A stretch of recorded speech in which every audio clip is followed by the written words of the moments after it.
This is Unit 5 of Grade Writing, and the topic is the comparison contrast essay. This is a challenging type of essay where you really need to plan carefully in order to organize your information and make sure the reader knows, are you emphasizing similarities or are you emphasizing differences? Similarities, when you do that, you're focusing, we call that comparing. When you focus on differences, we call that contrasting. Now, most young writers do it the easy way. And this is presented on page 117, the block method. Page 117. Here the topic is London. How was London in 1900 and how was London in 2000? Were they mainly different or mainly similar? So most young writers would take the easy way to handle this topic, and they would start out all about London in 1900 and emphasizing here how London was at that time and going through different points of similarity or comparison, similar in population, in technology. Just want to remind you that the introduction is not a summary, so we are not going to put any of these points in the introduction. The introduction is going to be very general. It's preparing us to gradually get ready to read the thesis statement. Please do not summarize. The hook is just some interesting statement that doesn't really relate or express the main ideas at all. In this case, you might decide to emphasize the way London was in the past, in 1900. You don't have to give main ideas here. Connection information, background information, very general information that probably you already know about how cities grew a lot at that time. But the thesis statement is where the main points are laid out. And very important here is the word though. I like to use although a lot in my thesis statements for comparison contrasts. First of all, it was quite different from London in 2000, comma, there are still important similarities. Now, in this thesis statement, I want you to think for a minute, what is the writer emphasizing? Is the writer trying to emphasize first? Is it going to focus on the differences or focus on the similarities? Well, the answer is in the grammar of this long thesis statement. Which clause is the main clause and which clause is the dependent clause? You'll notice there's a comma here. This comma tells you that the first clause is not the main clause. The second clause is. The main clause is giving the main focus, the main emphasis. So though is similar to although, even though London was quite different. It doesn't really mean very different exactly. It means kind of somewhat different. Even though this was true, however, important similarities existed. I put in the word however here, but in grammar you're not allowed to do that. I'm kind of making two sentences here. So this writer really wants to say, yes, there were some differences, but there were very important similarities that I'm going to emphasize in my writing here. In most of our essays for this unit, there will be both similarities and differences, but usually one will be the dominant emphasis. And this writer is emphasizing similarities. So this writer might have a little section about differences, maybe at the end, but the focus is going to be on the similarities here that existed. And we know this is the focus because here are the points or the subpoints: population, technology, and transportation. These points were not listed for the differences. Now we see an outline that is going to, like I said, emphasize all the similarities.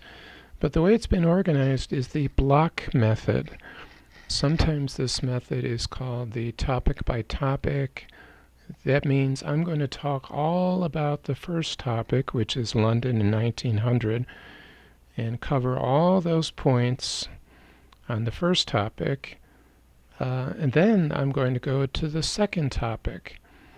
And your job is going to be to notice how similar they are. So next I have London in 2000, and the same exact points. This outline really isn't helping us a lot to understand exactly what's going on in this example. So what I don't like about the block method is that the reader really has to jump back and forth between the paragraphs to look at the details and decide, are they really similar, or maybe are they a little bit different? It's a little more work for the reader.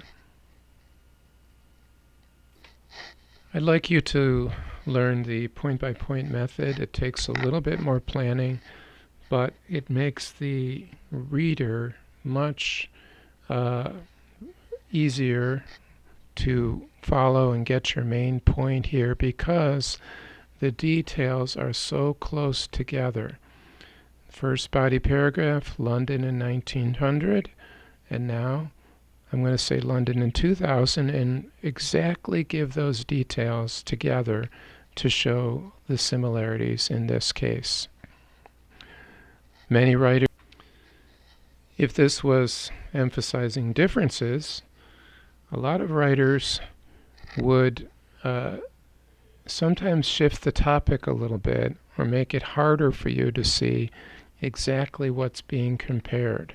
But if they're here in the same paragraph, it's easy for the reader to see, are they really different or are they really similar? Here's another description or diagram that shows the two methods, block and point by point. Block again is sometimes called the topic by topic. The first topic or the first section is about the old London. Second is the new London, and going through each of the points here. I think the second method, point by point, it does take a little more planning, a little more thinking, but it makes the reading much easier. So I like to pick topics. For example, I might say compare bicycles and cars. And of course, big differences and some similarities. And I will do it in a way where you can choose, are you going to emphasize differences or are you going to emphasize similarities? I'll leave that up to you because there's so many ways they can be contrasted and compared. And that's why you need a good organization system so that I know which one you're emphasizing.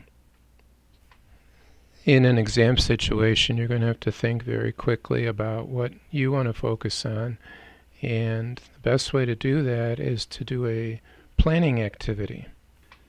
So a lot of students will create a diagram, maybe two circles that are touching and overlapping like these, or maybe a square at the top and two columns on your page. And of course, the green area in the middle is for the similarities here, And then here are the differences for both pizza and ice cream on both sides. So I like to choose these complex topics where there could be a lot of differences and a lot of similarities. And you have to decide what you're going to focus on. Here's another nice one on cats and dogs. Well, there's a lot of similarities and a lot of differences. So it makes a very interesting topic, and it's really hard to cover all of these things. You're going to have to decide, though, do you think they're mainly similar or mainly different in order to make sure the reader doesn't get confused. Here's some similarities in the middle, and then here's the dogs on one side and the cats on the other. These activities are really good exercises for thinking. Can you take the topic apart and notice how some things are different and some are similar? Mammals have warm blood, reptiles are cold-blooded, but they still have some similarities in the middle.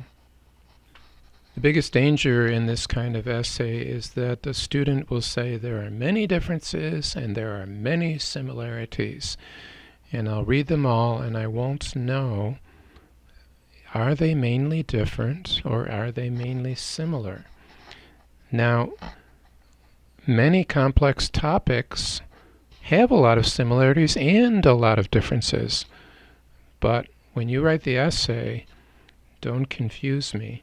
Try to focus on one or the other. So this writer here has decided to emphasize the similarities, and that thesis statement makes it very clear. This main idea will have to be repeated again in the conclusion.